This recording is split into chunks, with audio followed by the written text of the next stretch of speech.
नमस्कार दोस्तों आज की वीडियो उन लोगों के लिए जो लोग कहते हैं कि रामायण जो लिखा गया था वो लाखों साल पहले लिखा गया था। जो लोग कहते हैं कि रामचंद्र का जन्म लाखों साल पहले हुआ। दोस्तों, जो लोग इस प्रकार की बातें करते हैं कि रामायण लाखों साल पहले लिखी गई और श्री रामचंद्र जी लाखों साल पहले हुए, तो या तो वो लोग अनपढ़ हैं या फिर वो धार्मिक दृष्टिकोण से पीड़ित हैं। दोस्तों, ये जो धर्म के ठेकेदार हैं, ये जो धर्म के अनुयायी होते हैं, ये जो धर्म के प्रचारक होते हैं, ये कभी भी आपको इस प्रकार की सच्चाई नहीं बताएंगे कि जो रामायण है वो कितने साल पहले लिखी गई थी।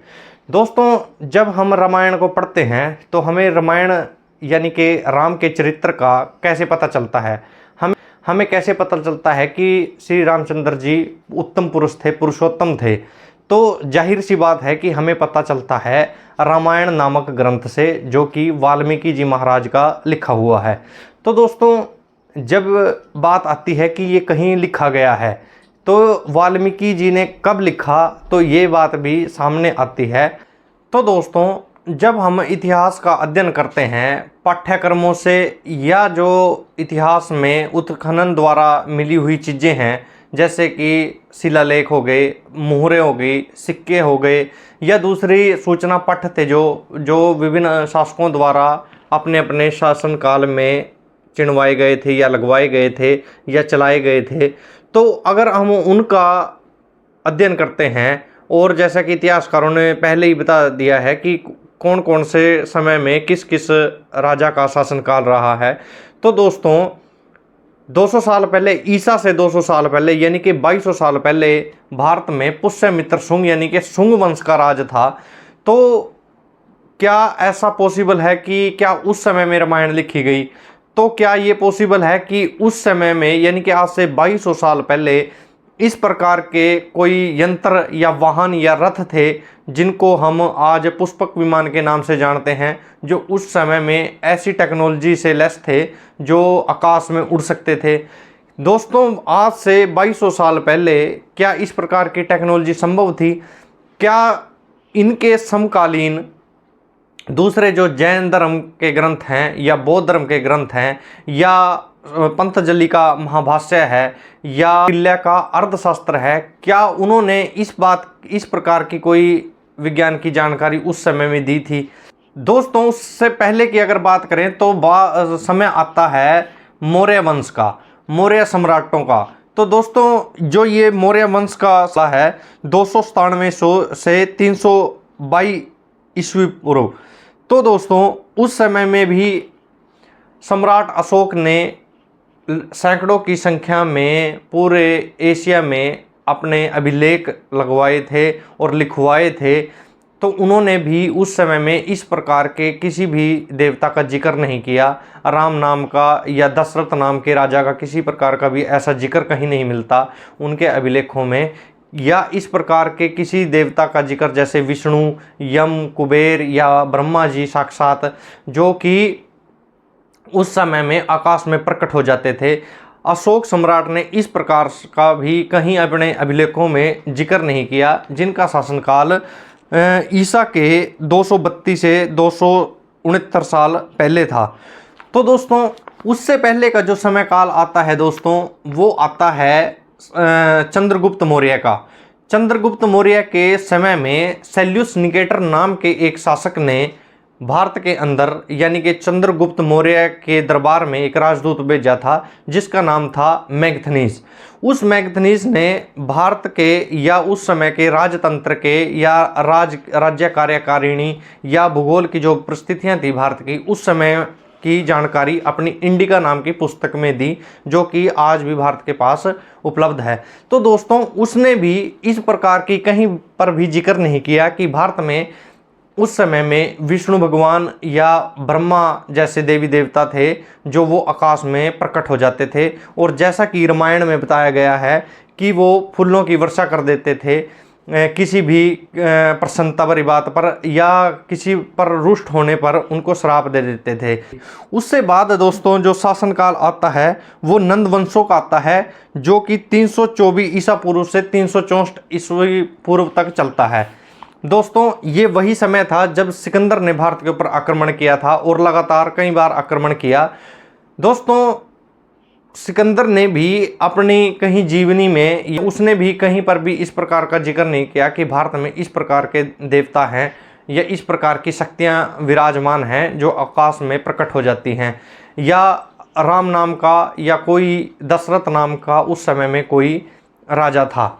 उससे पहले का दोस्तों जो शासनकाल आते हैं, पहले के जो शिशुनाग वगैरह के आते हैं, जिनका काल है 364 ईस्वी से 430 ईस्वी। इससे पहले का जो वंश काल आता है वो हर्यक वंश का आता है, जिसके 4 उत्तराधिकारी रहे जो 430 से 462 साल तक राज करते हैं भारत में। उससे पहले 462 से 493 का जो साल रहता है वो अजातशत्रु का होता है दोस्तों। उससे पहले का जो साल है 493 ईस्वी पूर्व से 545 ईस्वी पूर्व, जो कि बिंबिसार का था। तो दोस्तों इन्होंने भी जो अपने अभिलेख छोड़े हैं इतिहास के अंदर, जो लिखवाए हैं, उनमें हमें अभिलेख प्राप्त होते हैं जो उनमें कहीं भी इस प्रकार के देवी देवताओं का जिक्र नहीं मिलता, जो कि हमें रामायण में मिलता है कि उस समय में जो देवी देवता थे वो आकाश में प्रकट हो जाते थे और पुष्पक विमान जैसी कोई रणनीति या कोई इस प्रकार का वाहन भारत में उपलब्ध था। तो आगे बात करते हैं हम साहित्यिक जानकारी की।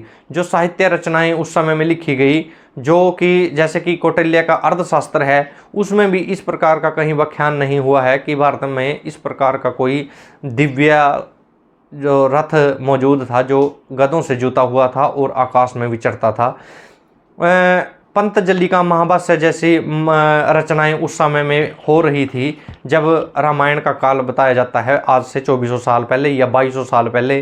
तो उस समय भी इस प्रकार की कोई जानकारी हमें महाभाष्य ग्रंथ से नहीं मिलती। दोस्तों जैन धर्म के जितने भी ग्रंथ हैं उनसे भी इस प्रकार की कोई जानकारी नहीं मिलती। बौद्ध धर्म जो उनके समकालीन हुए हैं उससे भी हमें इस प्रकार की कोई जानकारी नहीं मिलती कि भारत में इस प्रकार की कोई विद्या या इस प्रकार की कोई टेक्नोलॉजी, इस प्रकार के कोई दिव्य वाहन उपलब्ध थे जिनमें बैठकर लोग सीता माता जैसी देवियों को हरण कर लेते थे। दोस्तों विश्व में भारत से भी प्राचीन सभ्यताएं मौजूद हैं, जैसे कि मैसेडोनिया की सभ्यता, मेसोपोटामिया की सभ्यता, मिस्र की सभ्यता और यूनान की सभ्यता। दोस्तों उनमें भी कहीं पर भी इस प्रकार का जिक्र नहीं है कि उनके साथ की सभ्यताएं में जहाँ जिनका कि भारत के साथ लेन देन था, तो उनमें भी इस प्रकार का जिक्र नहीं है कि भारत में इस प्रकार के कोई वायुयान या विमान उपलब्ध थे। दोस्तों अब बात करते हैं हम उस उत्खनन की जो हमारे पिछले कालों में हुआ है, जो उत्खनन से जो हमारे पास इतिहास उपलब्ध हुआ है, जो कि धरती को पाड़ कर निकला है। दोस्तों हमारे पास सभ्यता के नाम पर मोहनजोदड़ो, हड़प्पा, कालीबंगा, लोथल, राखीगढ़ी, इस प्रकार की जो खुदाई से सभ्यताएं निकल कर आई हैं, जिनको हम सिंधु घाटी सभ्यता के नाम से जानते हैं या इंडस वैली सभ्यता के नाम से जानते हैं, उनमें भी दोस्तों कहीं पर भी इस प्रकार के देवी देवताओं का जिक्र नहीं है। और यही कारण है दोस्तों कि भारत में इस चीज़ का प्रचार नहीं है कि हम अपने बच्चों को या पाठ्यक्रमों के द्वारा सिंधु घाटी सभ्यता की जानकारी लोगों तक पहुंचाए, क्योंकि जब ये जानकारी हम लोगों को देते हैं तो लोगों के मन में स्वाभाविक बात है कि सवाल उठ सकते हैं, तो जो कि बताते हैं कि उस समय में कोई भी मूर्ति पूजन या मूर्ति या ब्रह्मा या विष्णु या महेश आदि की किसी की भी मूर्तियां वहां से नहीं निकलती हैं। दोस्तों अब बात आती है विश्व स्तर पर सोचने की। तो दोस्तों हमारे पास में लगते हुए देश हैं जैसे कि चीन हो गया, रूस, जापान, अमेरिका, इन प्रकार के देशों को भी नहीं पता चला कि भारत में कोई ऐसी भी सभ्यता है जिसमें लोग 60,000 साल तक जीवित रहते हैं। रामायण में राजा दशरथ का जो शासनकाल था वो 60,000 साल बताया गया है और श्री रामचंद्र जी का जो शासनकाल है वो 1000 साल बताया गया है। तो दोस्तों मैंने जो इतिहास से अध्ययन किया है उसकी जानकारी आपको दी है।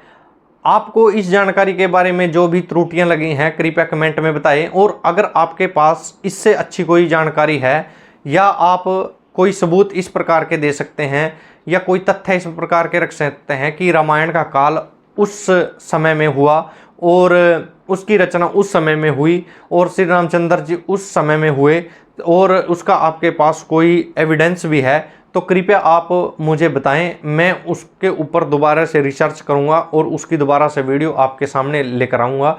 मेरा मकसद किसी भी धर्म या किसी व्यक्ति, किसी जाति, आदमी की आस्था को ठेस पहुंचाना नहीं है, सिर्फ आप तक सच्चाई को पहुंचाना है। दोस्तों, आज की इस वीडियो को यहाँ तक देखने के लिए आपका धन्यवाद।